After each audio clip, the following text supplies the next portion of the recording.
Hello दोस्तों, नमस्कार। Again स्वागत है आपका चाणक्य ग्रुप ऑफ इकोनॉमिक्स में। दोस्तों, आज के इस वीडियो में हम डिस्कस करेंगे 23 repeated questions of UGC NET economics December 2019। तो जो लास्ट पेपर हुआ था दिसंबर 2019 में यूजीसी नेट का, तो वहां से 23 क्वेश्चंस ऐसे हैं जो रिपीटेड फॉर्म में आए थे, मतलब ऐसे क्वेश्चन जो ऑलरेडी आ चुके थे। तो इसमें से 23 में से कई क्वेश्चन तो ऐसे हैं जो डायरेक्ट कट कॉपी पेस्ट किए थे यूजीसी ने, और कई क्वेश्चन ऐसे हैं जो बिल्कुल रिलेटेड हैं। अगर आपने प्रीवियस ईयर अगर क्वेश्चन एनालाइज किए होंगे तो आप इन सभी क्वेश्चनों का आंसर आप दे पाएंगे, 23 क्वेश्चनों के आंसर आप दे पाएंगे। और कई क्वेश्चन इनमें से ऐसे हैं जो बिल्कुल इंटर रिलेटेड हैं। अगर आपने प्रीवियस ईयर क्वेश्चन में डिस्कस किया तो ये भी अपने आप में ही मतलब अपने आप ये क्वेश्चन क्लियर हो जाएंगे आपके। चलिए, तो कम से कम टाइम में ज़्यादा से ज़्यादा क्वेश्चन हम कोशिश करेंगे कि सॉल्व हो। तो जो सबसे मोस्ट टाइम रिपीटेड क्वेश्चन है वो है ये मैक्सिमम इसका जो गारंटीड है 95% तो रिपीट होता ही है। ये स्टैटिस्टिक जो अब इकोनोमेट्रिक्स का ये टॉपिक है, और इकोनोमेट्रिक्स एक छोटा एरिया है, तो ये वाला टॉपिक सेम एज अ टेज कॉपी होके हर एग्जाम में आता ही है। अगर आप कुछ एग्जाम देखोगे पिछले, तो यहाँ से ये वाला क्वेश्चन आपको मिलेगा ही मिलेगा। ठीक है, 2014 के बाद देखना, 2014 से 18 तक ये मोस्ट ऑफ द टाइम ये क्वेश्चन रिपीट मिलेगा। ठीक, तो मतलब डिकी फुलर टेस्ट हो गया, फॉक्स जैंकिंग टेस्ट हो गया, ब्लेजर टेस्ट, ग्रेंजर टेस्ट, तो ये वाले मिलेगी। अब आपने क्या करना है, जो ये 4 कॉन्सेप्ट हैं इनके बारे में अलग अलग आप पढ़ लोगे तो यहाँ से एक क्वेश्चन, एक या 2 क्वेश्चन तो आपके पूरे कंप्लीट हैं। अब ज़्यादा करने की आपको इसमें से जरूरत नहीं पड़ेगी क्योंकि अभी नंबर ऑफ डेज कम है। दूसरा जो मोस्ट रिपीटेड क्वेश्चन है कट कॉपी पेस्ट है, वो है analyse of variance. Analyse of variance जो होता है एफ टेस्ट, इसको अगर हम बात करें इसको हम ओवरऑल टेस्ट भी बोल लेते हैं, कई बार वेरिएंस रेशियो टेस्ट भी बोल लेते हैं, क्योंकि इसको ये शो करता है that is S1 square upon S2 square, तो वेरिएंस रेशियो टेस्ट भी बोल लेते हैं। तो ये भी बिल्कुल कट कॉपी की है, और इसके साथ साथ जो 4 कॉन्सेप्ट हैं इसको भी कर लोगे तो यहाँ से एक क्वेश्चन तो डन है, एक क्वेश्चन श्योर आएगा ही आएगा नेक्स्ट में। उसके बाद नेक्स्ट जो क्वेश्चन रिपीटेड है वो ये है टोटल कॉस्ट। अब देखो, हर बार क्या करता है, या तो कॉस्ट फंक्शन पूछेगा, अगर कॉस्ट फंक्शन नहीं पूछेगा तो वो पूछेगा कंज्यूमर सरप्लस। ठीक है, कंज्यूमर सरप्लस पूछेगा अगर कॉस्ट कंडीशन नहीं पूछा। अब कंज्यूमर सरप्लस का क्वेश्चन नेक्स्ट टाइम आ सकता है क्योंकि इस बार नहीं आया था। अभी जो कॉस्ट फंक्शन है, अगर आप दिसंबर 2014 का देखोगे एग्जाम पेपर, दिसंबर 2014 का, यहाँ भी बिल्कुल सेम, सिर्फ ये जो फंक्शन है बिल्कुल ये चेंज किया, बाकी सेम मेथड, कॉस्ट फंक्शन ही दिया है लेकिन वैल्यूज चेंज की हैं। उसके बाद फोर्थ क्वेश्चन है ऑटोनोमस इन्वेस्टमेंट। ऑटोनोमस इन्वेस्टमेंट का क्वेश्चन ऑलरेडी कई एग्जाम्स में आ चुका है कि ऑटोनोमस इन्वेस्टमेंट किस पे डिपेंड करता है, या फिर ऑटोनोमस इन्वेस्टमेंट और इंड्यूस इन्वेस्टमेंट में इंड्यूस इन्वेस्टमेंट किसको रिप्रेजेंट करता है, ऑटोनोमस किसको रिप्रेजेंट करता है। तो इसके बारे में स्टडी कर लेना, ये भी नेक्स्ट टाइम किसी न किसी वे में आ सकता है। उसके बाद जो ninth that is 5th question है, जो पेपर का 9th क्वेश्चन है, वो है ये वाला, मैच द फॉलोइंग। तो स्लस्की की थ्योरी है, एरो की थ्योरी है, तो जो मेन इसमें जो थ्योरी है वो है लियोनटिफ की, क्योंकि लियोनटिफ की इंडिविजुअल क्वेश्चन अगर आप प्रीवियस एग्जाम में देखोगे इंडिविजुअल आ चुका है। ठीक है, इनपुट आउटपुट मॉडल लियोनटिफ का। तो ऐसे क्वेश्चन में जब भी आपको जो क्वेश्चन पहले आता है पहले उसको टिक करो। ठीक है, लियोनटिफ आपको पता है कि आपको इनपुट आउटपुट है, तो सिंपल सी बात है कि सी का जो है वो सेकंड होना चाहिए, तो सी का सेकंड होना चाहिए। उसके बाद डेंसिंग की थ्योरी डायरेक्ट फॉर्म में आ चुकी है, लीनियर प्रोग्रामिंग। ठीक है, एरो की theory that is CS production function, Arrow के साथ साथ स्मैश। ठीक है, Solow, Minhas, entry, that is Arrow and Chenery, ये 4 प्रोफेसर ने इसको मिलके CS प्रोडक्शन फंक्शन दिया था। सो उसके बाद एरो हो गया, एंड स्लस्की का that is consumer behaviour analysis. उसके बाद 6th जो रिपीट हुआ क्वेश्चन वो है that is balance growth theory से कौन कौन से रिलेटेड हैं। तो balance growth theory, unbalance growth theory, ये क्वेश्चन बार बार पूछा जाता है ग्रोथ एंड डेवलपमेंट थ्योरीज में से। ठीक है, तो बैलेंस अनबैलेंस ये डॉक्ट्रिन आराम से कर लेना, यहाँ से क्वेश्चन आ सकता है। उसके बाद जो 7th क्वेश्चन है वो है डिस्प्लेसमेंट इफेक्ट। ये तो क्वेश्चन ऐसा है जो यूजीसी नेट के रडार में चढ़ा होता है क्वेश्चन। ठीक है, ये तो क्वेश्चन हमेशा लगभग आता ही है। तो 3 इफेक्ट दिए थे पीकॉक वाइसमैन हाइपोथेसिस में, displacement effect, inspection effect, concentration effect. तो ये आएगा ही आएगा नेक्स्ट में भी, क्योंकि मोस्ट प्रोबेबली ये क्वेश्चन रिपीटेड फॉर्म में आ रहे हैं हर बार, तो कुछ भी किसी भी सेंस में पूछे। उसके बाद जो 8th क्वेश्चन रिपीट हुआ था, which of the following is not example of market failure. Market failure का क्वेश्चन पहले आता था पेपर 2 में। अब पेपर 2 में थोड़ा इजी लेवल के क्वेश्चन होते थे। अब पेपर 3 में, मतलब पेपर 1 ही हो गया, पेपर 2 और पेपर 3 होता था पहले। पेपर 3 थोड़ा सा टफ होता था, पेपर 2 में ये वाले क्वेश्चन आते थे, थोड़ा ईजी लगते थे। ठीक, लेकिन अब तो पेपर 1 ही हो गया, तो यहाँ पे मार्केट फेलियर के क्वेश्चन आ रहे हैं। देखिए, जैसे मार्केट फेलियर के यहाँ 2 क्वेश्चन आए हैं। ठीक है, तो ये बिल्कुल सीक्वेंस में आए पॉजिटिव एक्सटर्नैलिटीज, क्योंकि एक्सटर्नैलिटी ही एक मेन कारण है मार्केट फेलियर का भी। तो मार्केट फेलियर इजिली कर लेना, एसिमेट्रिक इन्फॉर्मेशन कर लेना, मॉरल हैजार्ड कर लेना, एडवर्स सिलेक्शन कर लेना, यहां से क्वेश्चन रिपीटेड आएंगे। ओके, उसके बाद जो नेक्स्ट है 9th क्वेश्चन, वो है कॉब डगलस प्रोडक्शन फंक्शन का न्यूमेरिकल्स। ठीक है, लेबर और कैपिटल का शेयर दिया होता है, फाइंड आउट करना होता है यहाँ पे T F that is total factor productivity. ये क्वेश्चन अगर नहीं आता तो 25 important questions of mathematical economics, 15 question है वो, 15 important question of mathematical economics video बना हुआ है, आप उसको भी देख सकते हो। ठीक, तो ये क्वेश्चन रिपीटेड फॉर्म में आया है सेकंड टाइम, और जब फर्स्ट टाइम ये क्वेश्चन आया था तो उसका आंसर समथिंग 36 लगभग था, और सेम कैलकुलेशन था। और एक क्वेश्चन ये भी आया था इसमें, तब उसकी जो टोटल फैक्टर प्रोडक्टिविटी थी वो थी 6%। ठीक, मतलब कि ये रिपीटेड फॉर्म में आ रहे हैं, बस सिर्फ वैल्यूज चेंज हो रही हैं। उसके बाद जो नेक्स्ट है वो है ये वाला, मैच द फॉलोइंग और क्रोनोलॉजिकल। दो कॉन्सेप्ट काफी पूछे हैं लास्ट पेपर में। क्वाजी रेंट, हमें पता है कि quasi rent short run equilibrium है, शॉर्ट रन एनालिसिस है, और मार्शल ने दिया था। तो फर्स्ट का क्या होना चाहिए? थर्ड। फर्स्ट का थर्ड, एक ये ठीक हो सकता है, ये भी हो सकता है, ये भी हो सकता है, तो मतलब थर्ड नहीं हो सकता। तो मतलब ये हमें पता है कि क्वाजी रेंट का कॉन्सेप्ट मार्शल ने दिया था, ऑलरेडी पूछ चुका है। उसके बाद मोनोपोली पावर लर्नर का ऑलरेडी पूछ चुका है। ठीक है, स्ट्रॉन्ग ऑर्डरिंग और वीक ऑर्डरिंग, ये तो कई बार डिफरेंस पूछ लेता है। Weak ordering Hicks, strong ordering Samuelson, और plant sales curve that is Chamberlain.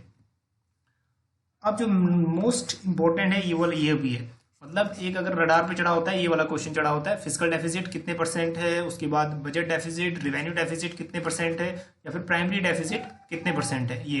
ठीक है, और इनका जो मीनिंग है वो, खैर अगर आप कॉन्सेप्ट ऑफ डेफिसिट करोगे, वीडियो आपको मिल जाएगा वैसे भी, तो ये चीज़ें आपको तो आपके टिप्स में होंगी, ये ज़्यादा कॉम्प्लिकेटेड टॉपिक नहीं है, स्कोरिंग है। तो और इसमें एक टर्म्स और जुड़ा होता है, इफेक्टिव रिवेन्यू डेफिसिट। ठीक है, ये वाला टर्म्स जो अभी 1.8% है। ओके, नेक्स्ट वन है क्यूटीएम की theory, quantity theory of money. यहाँ से एक क्वेश्चन आता है, क्लासिकल थ्योरी ऑफ मनी। अगर हम क्लासिकल क्यूटीएम भी इसको बोलते हैं हम लोग, तो उनका क्लासिकल के अकॉर्डिंग क्या था? मनी सप्लाई का डायरेक्ट रिलेशन था प्राइस के साथ। ठीक है, तो मनी सप्लाई का डायरेक्ट रिलेशन प्राइस के साथ था। हाँ, कई बार क्वेश्चन आ जाता है अकॉर्डिंग टू क्लासिकल इकोनॉमिस्ट, अगर मनी सप्लाई बढ़ेगा तो क्या होगा, इन्फ्लेशन डिफ्लेशन क्या होगा। ठीक है, इनका ये सब फर्स्ट इफेक्ट किस पे करेगा? फर्स्ट इफेक्ट ये करेगा प्राइस पे, वो जो बढ़ जाएगा, मतलब इन्फ्लेशन बढ़ जाएगा। बल्कि केंज ने बिल्कुल इसको थोड़ा क्रिटिसाइज किया था कि ऐसा होगा कि मनी सप्लाई जैसे ही बढ़ेगा उसके साथ साथ आउटपुट भी बढ़ेगा, लेकिन ये बोलते हैं कि आउटपुट कांस्टेंट रहेगा।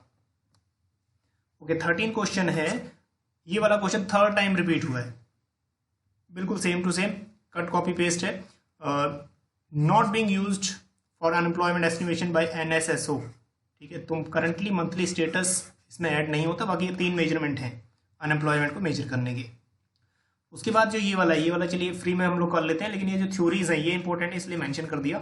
2 क्वेश्चन 43 और 44 सीक्वेंस में थे, और ये वाली जो थ्योरीज है ना इंटरनेशनल ट्रेड की, ये तो आपके टिप्स पे होनी चाहिए, क्योंकि ये अपॉर्चुनिटी कॉस्ट, हैवलर की थ्योरी, कंपैरेटिव कॉस्ट, रिकार्डो की theory, factor price equalisation, Samuelson वगैरह नाम जुड़ा होता है कई बार इसमें, थ्योरी ऑफ एब्सोल्यूट स्मिथ। ठीक है, तो यहाँ पे ये वाले टर्म्स बहुत इंपॉर्टेंट हैं, आएंगे ही आएंगे। अब यहाँ तो कॉमन सेंस आपने ये लगा लिया होगा कि एब्सोल्यूट थ्योरी स्मिथ की है, तो स्मिथ की थ्योरी सबसे पहले आनी चाहिए, तो डी सबसे पहला आना चाहिए, बाकी अपना करेक्ट होना चाहिए। तो थोड़ा सा अपनी जनरल ऑब्जर्वेशन भी यूज करोगे तब भी कॉन्सेप्ट इजी बन जाएगा क्रोनोलॉजिकल का। 14th क्वेश्चन है, बिल्कुल as it is cut copy किया है, नाइफ एज इक्विलिब्रियम या फिर नाइफ एज प्रॉब्लम। और उसके बाद ये वाली problem M1, M2, M3, M4, इनको टिप्स पे याद कर लो, बहुत इंपॉर्टेंट है, बाद में काम आएंगे आपके ये। M1 नैरो मनी और M4 ब्रॉड मनी। तो ये वाला कॉन्सेप्ट जो हम करते हैं, M1 में कौन कौन सी चीज़ें ऐड होती हैं? M1 में C plus DT plus OD।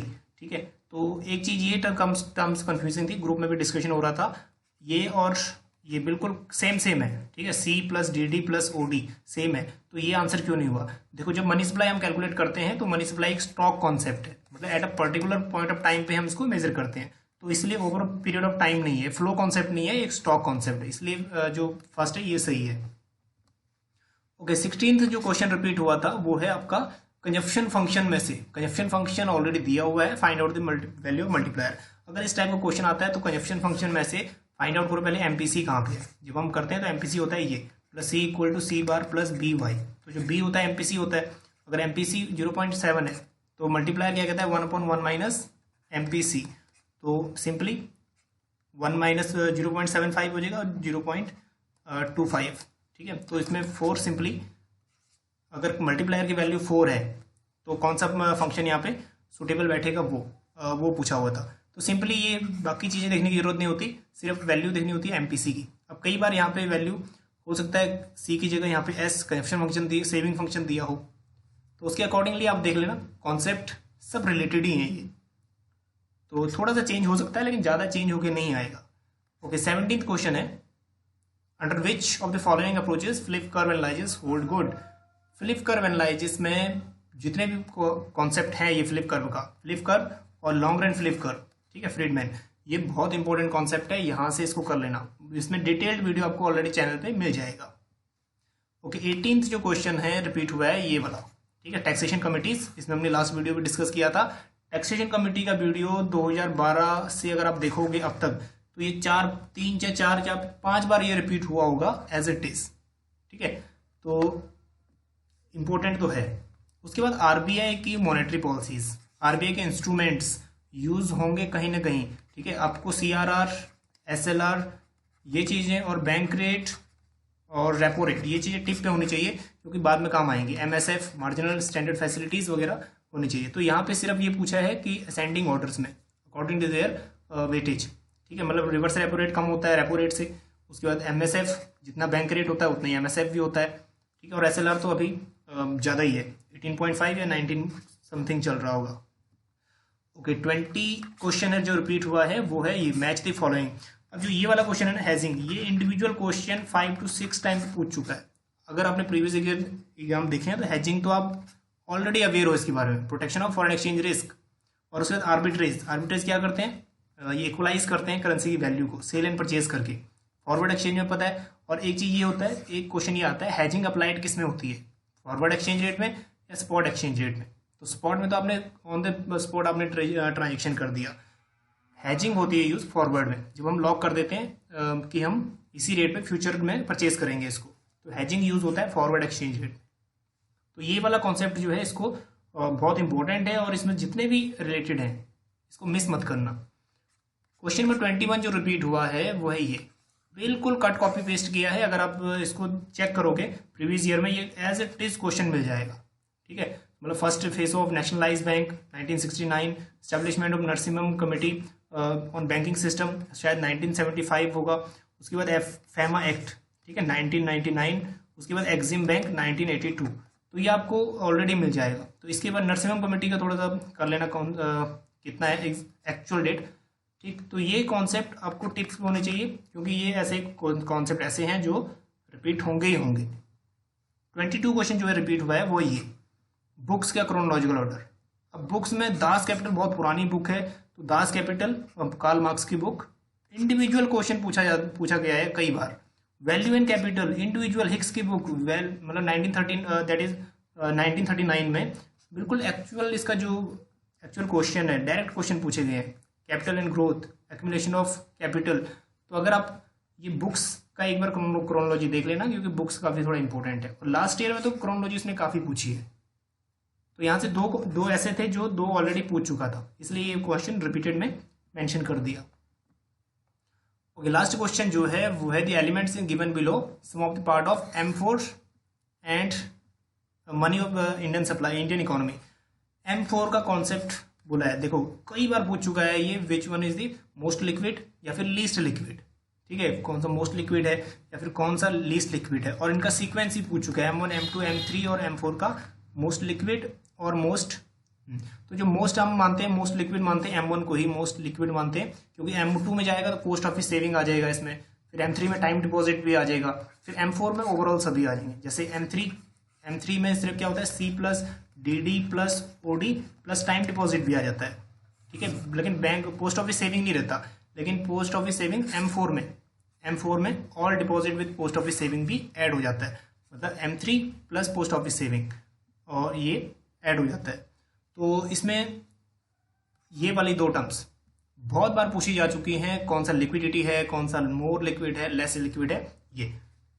तो खैर कम से कम टाइम में ज़्यादा से ज़्यादा कॉन्सेप्ट 23 कॉन्सेप्ट कवर करने का मेन टारगेट था।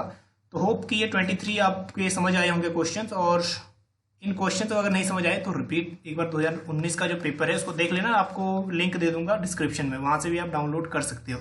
ठीक है, तो ये वाले की तैयारी कर लेना, बाकी लेट्स सी क्या होता है। चलिए मिलते हैं अब आपको नेक्स्ट वीडियो में थोड़ा एक नेक्स्ट एनालाइज के साथ, वो भी स्पेशली क्वेश्चंस के ऊपर ही। चलिए बने रहिए चाणक्य ग्रुप ऑफ इकोनॉमिक्स के साथ।